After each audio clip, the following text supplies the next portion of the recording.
नमस्कार दोस्तों, स्वागत है आपका मेरे चैनल पर मार्केट की इन्फॉर्मेशन पर। और जैसा कि आपको देखने को मिल रहा है कि सेंसेक्स ने अगेन 300 पॉइंट जो है वो टच कर दिया है हाई पे और एक न्यू हाई बना लिया है। निफ्टी ने भी एंड किया है 12,874 पर और एक न्यू हाई क्रिएट कर लिया है। आप देख सकते हैं हाईलाइट में यही नज़र आ रहा है। उसके अलावा मैं आपको और अच्छी न्यूज़ देने की कोशिश करूँगा और ये है गोल्डमैन सैशे की तरफ से, जिन्होंने -14% जो है जीडीपी का फोरकास्ट कर रखा था फाइनेंशियल ईयर 21 के लिए। उन्होंने इसको इम्प्रूव करके -10.3 कर दिया। मतलब 4% जो है जीडीपी इम्प्रूव हो गई है। भैया इतने से दिनों में 4% इम्प्रूव हो गई है। मैं बोल रहा हूँ आपको जनवरी तक ये और आंकड़ा चेंज हो जाएगा जीडीपी का, जो लोग इसको नेगेटिव बता रहे हैं। और मॉर्गन एंड स्टैनली बिलीव्स के सेंसेक्स जो है वो हिट कर देगा 50,000 का आंकड़ा दिसंबर 21, मतलब 2021 के दिसंबर तक जो है वो टच कर देगा। आज थोड़ा सा हाईलाइटेड शेयर जो है वो है आईआईएफएल फाइनेंस। और आईआईएफएल फाइनेंस में आपको देखना 20% का सर्किट तेजी आपको देखने को मिला था। और 20% का सर्किट तेजी में आपको दिखा देता हूँ। ये आईआईएफएल का शेयर का प्राइस है, आप देख सकते हैं। ये यहाँ पर कंसोलिडेशन किया और उसके बाद 20% का अपर सर्किट जो है वो इसने मार दिया था।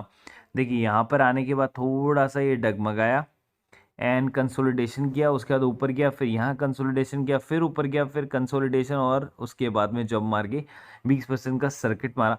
और ये सर्किट आपको क्यों देखने को मिला आज के दिन के अंदर में, तो मैं आपको बता देता हूँ।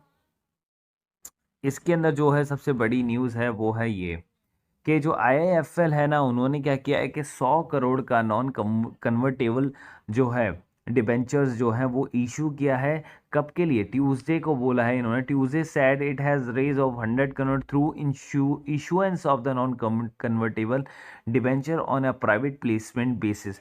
तो इसकी वजह से क्या हुआ है कि जो शेयर है उसके अंदर 20% का आपको अपर सर्किट देखने को मिला सडनली। और एक और जो शेयर है जिसके बारे में हम बात करने वाले हैं, एक और थोड़ी बहुत आपको हाईलाइट दिखा देता हूँ कि एवरेडी का भी जो शेयर है वो 9% सर्च किया है। तो जो शेयर है उसके बारे में हम बात करने वाले हैं, उसका नाम है टाटा स्टील। तो टाटा स्टील को अगर आप देखेंगे यहाँ पे लिख रखा है 8% सर्च। और 8% सर्च क्यों किया है भाई? टाटा स्टील ने जो जंप मारा है वो इसलिए मारा है कि टाटा की जो दो एंटिटीज़ हैं, नीदरलैंड की और यूके की, उसको क्या कर दिया गया है? सेपरेट कर दिया गया है। आपको मोटा मोटा ये मैं बताने की कोशिश कर रहा हूँ ताकि आपको ये फालतू की चीज़ें ना पढ़ना पड़े। बहुत ही डिस्क्रिप्शन के अंदर में मतलब मैं आपको देने का कोशिश कर रहा हूँ, ठीक है। उसके अलावा जो आप देख सकते हैं, it's side talking to SSAB Sweden की वो जो डील है with the respect due to the Tata steel Netherlands, a process that could take 6 to 9 month. तो ये जो प्रोसेस है ना, 6 से 9 महीने का टाइम ले लेगी और ये सेपरेशन आपका हो जाएगा। चलिए आईआईएफएल का जो मैं आपको थोड़ा सा ओवरव्यू देने की कोशिश करता हूँ। ये क्या करती है? Non deposit taking systematically important non deposit accepting non banking financial company catering to the rising credit requirement to understand the market through the diversified offerings. IIFL Finance, along with its subsidiaries, mainly engaged in the financial business या financing business. Company's diverse product suite including home loans, gold loans, business loan, including loan against the property, MSME financing, microfinance, developer construction, तो बहुत सारा है।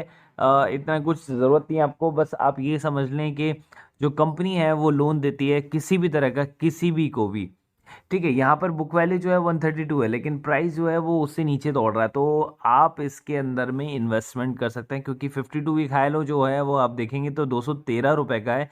Company dividend दे देती है। Return on capital employed ठीक ठाक है, रिटर्न ऑन इक्विटी ठीक ठाक है, 2 फिगर्स के अंदर आ चुका है ऑलमोस्ट। लेकिन जो यहाँ पर थोड़ा सा डिसअपॉइंटेड वाली बात है वो है प्रोमोटर होल्डिंग जो है वो डिक्रीज है, ठीक है। कंपनी खासा परफॉर्म नहीं कर रही है और कंटीजेंट लायबिलिटी जो है वो कंपनी पर ज़्यादा है। मैं आपको दिखा देता हूँ।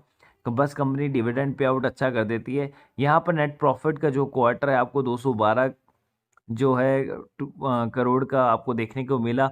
इंक्रीमेंट देखने को मिला सेल्स के अंदर में आपको, ठीक है।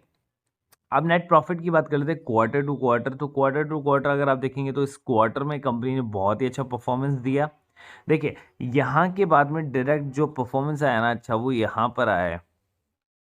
उसके अलावा मैं आपको ईयर टू ईयर वाइज अगर मैं आपको कंपेयर करने की कोशिश करूं तो ईयर टू ईयर वाइज अगर आप देखते हैं तो ईयर टू ईयर वाइज के अंदर में यहाँ पर देखें और उसके बाद यहाँ पर थोड़ा बहुत डिक्रीमेंट हुआ। क्यों? क्योंकि कोरोना की वजह से ईपीएस यहाँ पर बहुत ही काफ़ी अच्छा ईपीएस था 21-24 का, और कोरोना की वजह से वो आके 13 के आसपास में आ गया था ईपीएस। यहाँ पर बात करता हूँ मैं एक्सपेंसेस की, तो कंपनी ने एक्सपेंसेस थोड़ा सा यहाँ पर जो है वो इंक्रीमेंट कर दिए थे। यहाँ कंपनी ने काफ़ी अच्छा उसको संभाला था, लेकिन उन्होंने यहाँ पर आके थोड़ा सा उसको इंक्रीमेंट कर दिया। और कंपनी के अंदर में मैं आपको अगर दिखाता हूँ यहाँ पर बोरोइंग्स, तो ये एक थोड़ा सा मुझे अजीब सा लगता है कि भाई बोरोइंग्स किसी कंपनी में ज़्यादा होती है तो थोड़ा सा दिक्कत रहती है। होप सो कि कंपनी की बोरोइंग्स थोड़ा कम हो जाए, ठीक है, लाइबिलिटीज़ जो हैं कंपनी के पास में थोड़ी सी कम हो जाए, क्योंकि कंपनी जो है वो बेसिकली बुक वैल्यू से अंडर परफॉर्म कर रही है। और प्रोमोटर होल्डिंग जो है वो यहाँ पर आपको कम देखने को मिल रही है। कहाँ से? 2019 से ही कंपनी की जो 29% का जो स्टेक था वो 25% का स्टेक रह गया है, ठीक है। इसके अंदर एक और चीज़ आपको हाईलाइटेड करेंगे तो वो है एफआईआईस की होल्डिंग भी डिक्रीज होके 18% हुई, ठीक है। केवल इजाफा किस चीज़ में हुआ? देखिए डीआईएस ने तो पूरा पैसा ही हटा लिया है। केवल इजाफा किस में हुआ है? पब्लिक होल्डिंग में। पब्लिक होल्डिंग आप जानते हैं पब्लिक के पास जिसमें जहाँ ज़्यादा पैसा वहाँ पर कुछ नहीं। तो ये जो सर्ज आपको देखने को मिला है ना, ये सर्ज बेसिकली एक दिन का सर्ज था 20% का, जो कि 100 करोड़ का जो प्लेसमेंट था नॉन कन्वर्टेबल डिबेंचर के द्वारा, उसके कारण आपको देखने को मिला। अदरवाइज इसमें ऐसा कुछ भी कुछ खास नहीं है।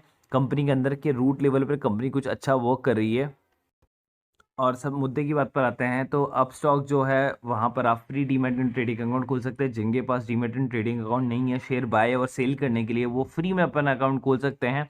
अनलिमिटेड ब्रोकरेज आपको फ्री में देखने को मिलेगा। मनी कंट्रोल प्रो जिसके 2000 रुपये मनी कंट्रोल लेता है वो आपको फ्री ऑफ कॉस्ट मिलेगा। फ्री बिगनर कोर्स मिलेगा कि कैसे आप शेयर में पैसा लगा सकते हैं, कैसे आप शेयर को एनालाइज कर सकते हैं। स्टॉक एज प्रीमियम का मेंबरशिप आपको मिलेगा 1000 रुपीज़ का। तो 5000 रुपये तक के आपको जो बेनिफिट है वो मिलेंगे आपको 0 रुपये के अंदर में अप स्टॉक के साथ में। नीचे मैंने डिस्क्रिप्शन बॉक्स में लिंक दिया हुआ है, वहाँ जाके आप अप स्टॉक पर साइन अप कर सकते हैं। और guys please subscribe my channel and hit the bell icon ताकि आपको ऐसी नोटिफिकेशन मिलता रहे। और नीचे कमेंट बॉक्स में कमेंट करना ना भूलें। So guys thank you so much.